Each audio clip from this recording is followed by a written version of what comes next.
இஹைவ தேர்ஜித சர்கோ ஏஷாம் பிராம்ஹே ஸ்திதம் மனஹ. அதாவது இஹைவ தேர்ஜித சர்கோ, இந்த உலகை அவர்கள் வெற்றி கொள்வார்கள் என்று சொல்றார் நம்ம கிருஷ்ணர். யார் வெற்றி கொள்வார்கள் மற்றும் இந்த உலகை வெற்றி கொள்வது என்றால் என்ன, இந்த ரெண்டுத்தையும் இப்ப பார்ப்போம்.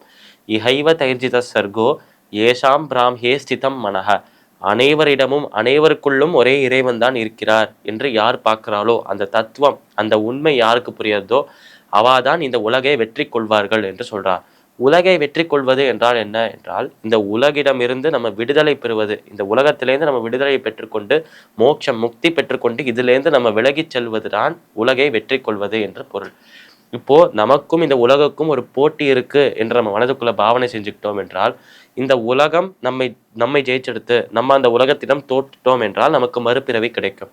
இதுவே இந்த போட்டியில நாம இந்த உலகத்தை தோற்கடிச்சிட்டோம், நம்ம இந்த உலகத்தை ஜெயித்து விட்டோம் என்றால் நமக்கு மோட்ச முக்தி கிடைக்கும் என்று சொல்றார் நம்மளோட கிருஷ்ணன்.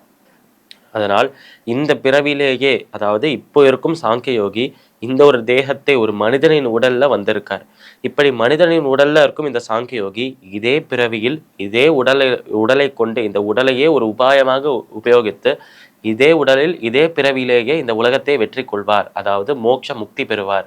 எப்படி என்றால், அனைவரையும் சமமாக பார்த்து அனைவரிடமும் ஒரே இறைவன் தான் இருக்கிறார் என்கிற அந்த உண்மையை புரிந்து கொண்டு இதே பிறவியில அவருக்கு மோட்சம் கிடைக்கும் என்று சொல்றார் நம்ம கிருஷ்ணர்.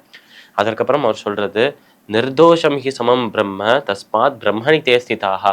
எப்பொழுதும் இந்த சாங்கியோகியானவர் அந்த பிரம்மத்தையே அந்த இறைவனையே தன்னோட மனதுக்குள்ள வைத்திருக்காராம்.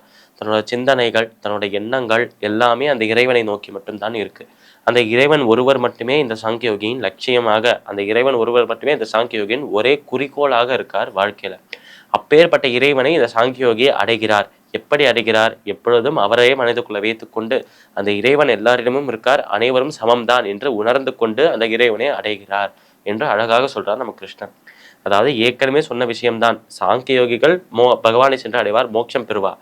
எப்படி என்றால் சமதர்சனத்தோடு இருந்து அனைவரும் சமம்தான், அனைவரிடமும் ஒரே இறைவன் தான் இருக்கிறார் என்று யார் பார்க்கிறாளோ அப்படி இருக்கும் ஞானிகள், அப்படி இருக்கும் பண்டிதர்கள், அப்படி இருக்கும் சாங்கியோகிகளுக்கு மோட்சம் முக்தி நிச்சயம் என்று சொன்னார் நம்ம கிருஷ்ணன்.